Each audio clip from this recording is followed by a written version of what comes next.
Hello friends, welcome to my new video. आज का हमारा टॉपिक रहेगा रीढ़ की हड्डी, जिसके रचयिता हैं जगदीश चंद्र माथुर, जो हमारे आने वाले स्टेट पीजीटी हिंदी और एएमआरएस पीजीटी हिंदी के लिए बहुत यूज़फुल होने वाला है।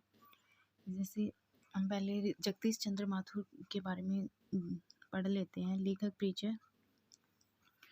जगदीश चंद्र माथुर का जन्म 16 जुलाई 1917 को खुर्जा बुलंदशहर उत्तर प्रदेश में हुआ था।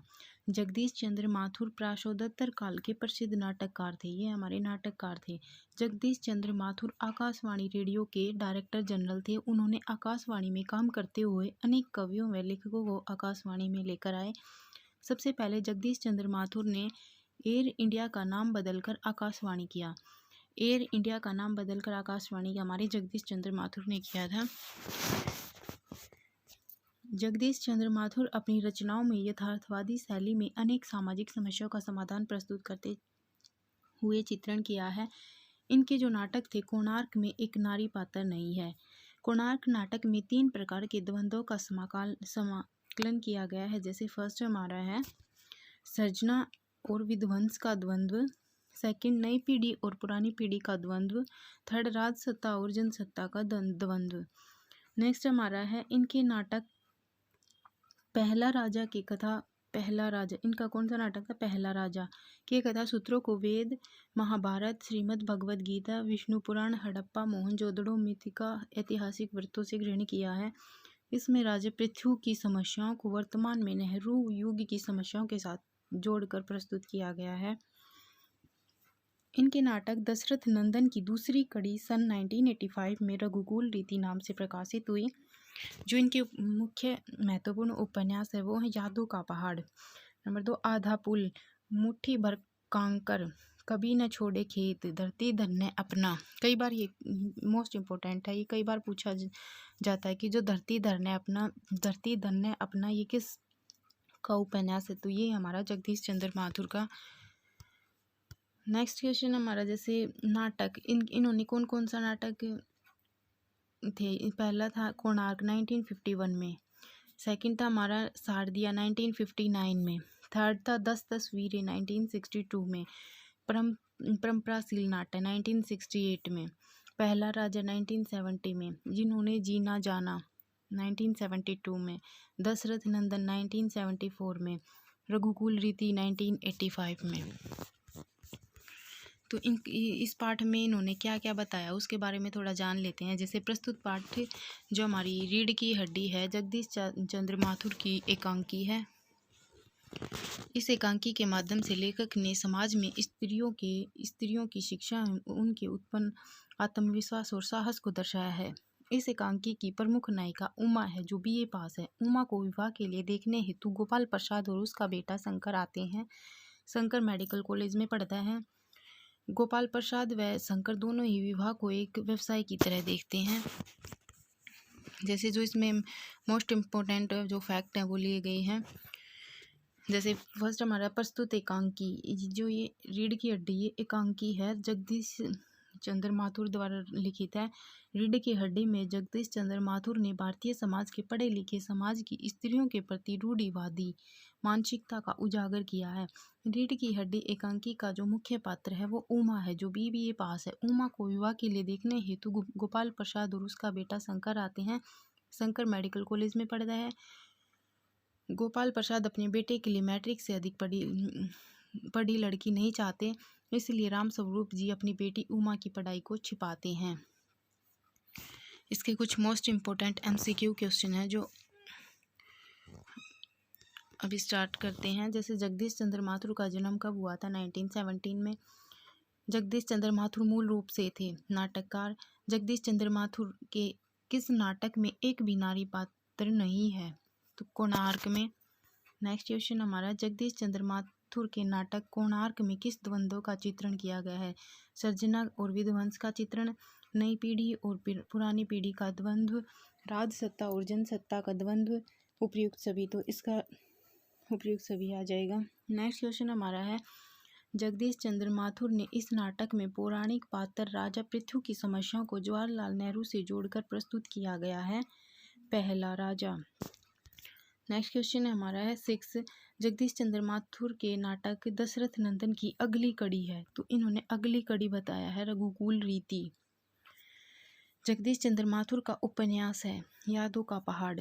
इनका जो उपन्यास है यादों का पहाड़। जगदीश चंद्र माथुर का प्रथम नाटक है, जो उनका प्रथम नाटक था वो था कोणार्क। जगदीश चंद्र माथुर की एकांकी रीढ़ की हड्डी कब प्रकाशित हुई? तो ये हमने बहुत अच्छे से सीरियल वाइज पढ़ के आए हैं पीछे। तो ये हमारी 1939 में प्रकाशित हुई थी। जगदीश चंद्र माथुर की एकांकी भोर का तारा कब प्रकाशित हुई थी? तो ये 1937 में हुई थी। जगदीश चंद्र माथुर का जन्म कहाँ हुआ था? इनका जन्म हुआ था खुर्जा बुलंदशहर उत्तर प्रदेश में। रामकथा से संबंधित जगदीश चंद्र माथुर का नाटक है, तो इनका नाटक था दशरथ नंदन। नेक्स्ट क्वेश्चन हमारा है, जगदीश चंद्र माथुर किस नाटक युग के नाटककार थे? तो ये हमारे प्रसादोत्तर नाटक थे। रघुकुल रीति नाटक का प्रकाशन कब हुआ था? 1985 में। इनमें से कौन सा उपन्यास जगदीश चंद्र माथुर का नहीं है? तो ये हमारा था गंगा मैया। रीढ़ की हड्डी एकांकी का प्रतिपाद्य विषय है स्त्रियों के प्रति रूढ़िवादी मानसिकता। नेक्स्ट क्वेश्चन हमारा है, रीढ़ की हड्डी एकांकी का मुख्य पात्र है। जो रीढ़ की हड्डी है उसका मुख्य पात्र क्या है? उमा। उमा के पिता का क्या नाम था? उमा के पिता का नाम राम स्वरूप था। रीढ़ की हड्डी एकांकी में रतन नाम का पात्र कौन था? नौकर। नौकर रतन नाम का पात्र था। परमात्मा के यहाँ कल बट रही थी तो तू देर से पहुंचा था क्या? यह कथन किसने कहा था? तो यह कथन किसने कहा था? रतन ने कहा था। उमा ने कहाँ तक पढ़ाई की थी? उमा ने BA तक पढ़ाई की थी। गोपाल प्रसाद के बेटे का क्या नाम था? गोपाल प्रसाद के बेटे का नाम शंकर था। शंकर ने कहाँ तक पढ़ाई की थी? मेडिकल कोर्स तक। रीढ़ की हड्डी एकांकी में कौन सा पात्र है? रीढ़ की हड्डी एकांकी में नौकर। लेकिन वह तुम्हारी लाडली बेटी तो मुंह फुलाई पड़ी। यह कथन किसका है? यह प्रेमा का कथन है। उमा के नाराज रहने का संभावित कारण क्या था? उमा के नाराज रहने का संभावित पिता द्वारा कम पढ़ी लिखी होने का बहाना करने के लिए कहना। अब तुम्हारी बेवकूफ़ी से सारी मेहनत बेकार जाए तो मुझे दोष मत देना। रेखांकित पद के लिए किन के लिए आया है? तो ये आया है प्रेमा के लिए। उमा की मां ने राम स्वरूप से किस पत्रिका के बारे में जिक्र किया है? स्त्री सुबोधिनी। नेक्स्ट क्वेश्चन हमारा है, दो तरह का होता है, एक तो आदमी का बना हुआ उसे एक बार चलाकर जब चाहे तब रोक लो, और दूसरा परमात्मा का बनाया हुआ रिकॉर्ड एक बार चढ़ा तो रुकने का नाम नहीं। राम स्वरूप के इस कथन में भाव है, तो इसमें हास्य का भाव है। रतन को राम स्वरूप जी ने दुकान से क्या लाने के लिए भेजा था? तो उसने मक्खन लाने के लिए भेजा था। उमा की सगाई के लिए देखने हेतु आने वाले संबंधियों में कितने व्यक्ति थे जिनके लिए चाय नाश्ता की व्यवस्था की गई थी? तो 2 व्यक्ति ऐसे थे। गोपाल प्रसाद पेशे से थे। गोपाल प्रसाद पेशे से वकील थे। गोपाल प्रसाद अपने बेटे शंकर के लिए किस प्रकार की लड़की चाहते थे? गोपाल प्रसाद अपने बेटे शंकर के लिए जो कम पढ़ी लिखी हो ऐसी लड़की चाहते थे। शंकर किस शहर में पढ़ता है? शंकर लखनऊ में पढ़ता है। आवाज़ पतली है और खिसियाहट भरी, झुकी कमर इनकी खासियत है। रीढ़ की हड्डी एकांकी में यह विशेषता किस पात्र के बारे में है? रीढ़ की हड्डी में यह विशेषता शंकर के बारे में कहा गया है। नेक्स्ट क्वेश्चन हमारा है, आप तो मुझे कांटों में घसीटने लगे, हम के सेवक ही अहम। यह कथन किसने कहा था? राम स्वरूप ने। अच्छा तो साहब बिजनेस की बातचीत हो जाए। यहाँ किस बिजनेस के बारे में बताया गया है? तो यहाँ विवाह की। आदमी तो भला है, मकान वकान से हैसियत भी बुरी नहीं मालूम होती। यह कथन किससे कहा है? तो यह कथन गोपाल प्रसाद ने शंकर से कहा है। सुना है सरकार जब ज़्यादा चीनी लेने वालों पर टैक्स लगाएगी। कथन किसका है? तो यह कथन है शंकर का। सरकार जो चाहे कर ले, पर अगर आमदनी करनी है तो सरकार को बस एक ही टैक्स लगाना चाहिए। यहाँ किस टैक्स के बारे में बात हो रही है? तो यहाँ खूबसूरती पर टैक्स के बारे में बात की गई है। मैंने आपसे पहले ही कहा था लड़की का खूबसूरत होना निहायत जरूरी है। कथन किसका है? तो यह कथन कहा था हमारे गोपाल प्रसाद जी ने। जायचा शब्द का क्या अर्थ है? जायचा का अर्थ होता है जन्म पत्र। यह जो मेरे कानों में भनक पड़ी है यह तो गलत है ना। यहाँ गोपाल प्रसाद किस भनक के बारे में कह रहे हैं? यहाँ जो गोपाल प्रसाद है वो लड़की का उच्च शिक्षित होना, क्योंकि वो तो अपनी लड़की से मतलब उन्होंने 10th की हुई थी वो भी छिपा रहे थे।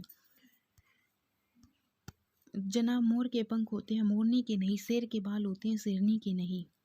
तो यह किसका कथन है? गोपाल प्रसाद का। उमा जब पान देने आती है तो उसकी आंखों पर कौन सा चश्मा लगा होता है? सोने की रिम वाला। नेक्स्ट क्वेश्चन हमारा, जब उमा पान देने आती है तो बाप बेटे दोनों एक साथ क्यों चौंक जाते हैं? क्योंकि उमा को चश्मा पहने देखकर।